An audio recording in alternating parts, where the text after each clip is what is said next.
The Gebel el-Arak knife is one of the clearest surviving statements of elite power from late pre-dynastic Egypt, a deliberately non-utilitarian object that converts technical virtuosity into political messaging.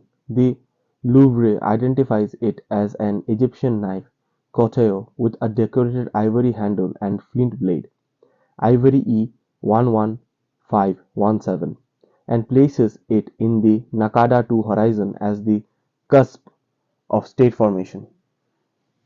In the modern history, its modern history begins not in a controlled excavation but in the Cairo antiques market. In February 1914, the Egyptologist George Aaron Benedett purchased the separated handle and blade for the Louvre from the antiques dealer, and the object entered scholarship already carrying a problem that would shape its interpretation: uncertainty over find spot, context, and associated assemblage. Wikipedia's summary, based on published correspondence and later museum work, notes that the dealer alleged an origin at Gebel el-Arak, but the knife is now generally thought to have come from Abydos. The Louvre collection records foregrounds and the iconography and the object's formal description rather than archaeological context, a typical institutional reality for the early 20th century acquisitions from the art market. That lack of controlled provenance is not a minor footnote.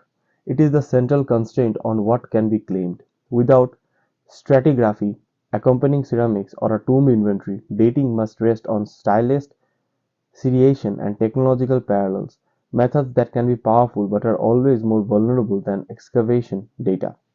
Knife The knife is therefore best understood as a type fossil within a broader pre-dynastic visual and material repertoire triangulated by comparable carved handles, Naqada II and III imaginary conventions, and the known spread of Near Eastern motifs in the late 4th millennium BCE Egypt. Physically, the object was engineered to impress, not to cut. The blade is a long, thin flint piece whose frame rests on ripple-flaking, an ultra-controlled pressure flaking technique that produces regular, undulating patterns across the surface. Such work is time-expensive and skill-dependent, and it is precisely the point. The blade's aesthetic is the public proof of a workshop's mastery and, by extension, the patron's access to specialist labor. Wikipedia's technical summary emphasizes that ripple flaking doesn't increase sharpness, which fits the broader inference that these knives functioned as prestige artifacts rather than everyday weapons. In a late, pre-dynastic environment where metal was emerging, not yet dominant, a blade that was visible mimics the smoothness and authority of metal, while remaining flint can be read as controlled display of old mastery in a changing technological world. The handle is even more explicitly political. Made from made from elephant ivory, it uses an exotic and socially costly material, costly not only in procurement but in the social infrastructure required to obtain it. Ivory ties the object to long-distance movement in valuable goods, whether through Nile networks, desert routes, or exchange systems linking Egypt to adjacent regions. Wikipedia notes the handle was carved from elephant tusk rather than hippo tooth once assumed, and it is now hollowed to receive the blade, and then it was hollowed to receive the blade. As a design, it is significant that the knife's most meaningful surface is the handle, not the cutting edge. It is a narrative cylinder flattened into a grip. The Louvre description makes the division of themes explicit. The recto front includes war and navigation scenes from multiple male figures and boats. The verso back includes hunting imagery and a standing bearded figure associated with lions and dogs. These are not random genre scenes. These are the two legitimate arenas of early rulership: violence against humans, mastery over animals, rendered in registers that anticipated later Egyptian art's habit of structuring the world into ordered bands of action. The Verso's most discussed image is the Masters of Animals motif, a central figure controlling two upright lions. Modern scholarship generally treats this as a Mesopotamian, Mesopotamian derived iconographic formula closely related to late Uruk priest-king imagery. Wikipedia summarizes the mainstream position, notes that early actors, as well as authors, propose specific identification while being more cautious historians. While more cautious historians avoid naming the figure, instead treated it as imported visual grammar of authority. The important point the important point is not whether the figure is a specific Mesopotamian personage.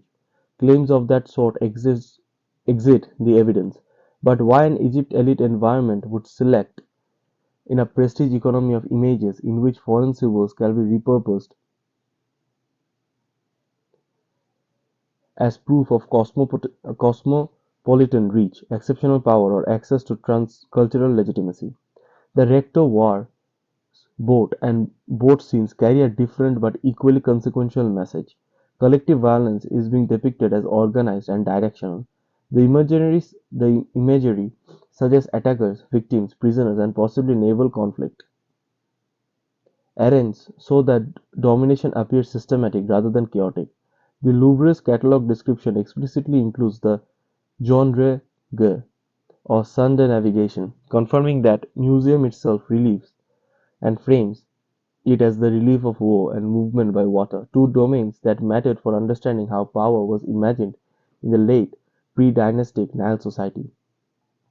If the early Egyptian elites were consolidating control access over river corridors, the boat scenes do ideological work. They signal that mobility, transport, and perhaps riding capacity were under the command of the victorious party. The knife's iconographic blend, Mesopotamian authority formulae on one side, Egyptian-style violence and boats on the other, makes it an ideal object for studying how states borrow. Borrowing doesn't imply dependence, it implies choice. The elites who commissioned, owned, or displayed such an object were selecting motifs that served needs. This kind of power, this kind of victory are the categories being communicated. In that sense, the knife is not evidence of Mesopotamian rule in Egypt. It is the evidence of Egyptian elites experimenting with a wider symbolic toolkit during a period of intense internal competition and rapid institutional change. This is why parallels matter so much. The Metropolitan Museum related knife handle Access 26.241.1 has long been used to validate the broader class of decorated knife handles and to map the development of pre-Narmer imagery. The key scholarly reference is Williams, Logan, and Murnane's 1987 study in the Journal of Near Eastern Studies, repeatedly cited in later academic work on early pharaonic iconography. The existence of multiple handles, sharing boats, prisoners, and elite dominance motifs indicate that Gebel al-Arak is not only a known anomaly, it is an exceptional specimen with an elite visual tradition. The knife also belongs in the same interpretive conversation as the painted tomb 100 at Hierakonpolis and the wider corpus of Naqada II and Naqada III's elite imagery, where both combat and dominance motifs recur. Even when individual objects cannot be securely contextualized, the repetition across media, ivory, wall painting, palettes, supports the inference that late pre-dynastic elites were heavily invested in images that naturalized inequality and framed violence as a legitimate action by the right people. The Gebel al-Arak knife is therefore not just an art in that sense. It is ideological technology, portable, visible, intelligible to an audience trained in these symbols. The knife's scholarly afterlife also reveals how archaeology can be distorted by the interpreter's incentives. Early 20th century figures such as Flinders Petrie treated objects like this as proof of texts for grand narrative of conquest and external dynastic intrusion. Modern scholarship rejects those radicalized frameworks, but the knife remains a powerful data point for elite interaction networks, trade of motifs, and the accelerating sophistication of power symbolism before the first dynasty.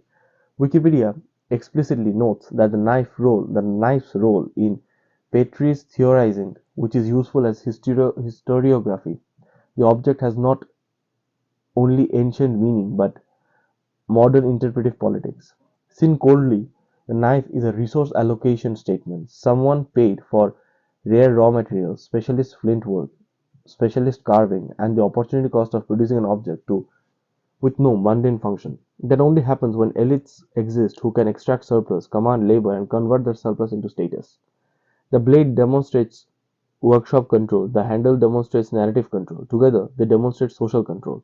In a world where legitimacy is not yet bureaucratic, no codified law, no permanent monument on the later scale, portable prestige objects are how power becomes visible and repeatable.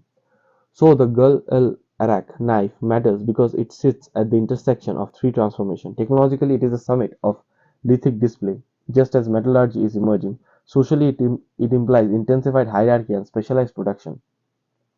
Politically, it encodes organized violence, captive taking, and the ideological assimilation of foreign authority motives into an Egyptian elite program.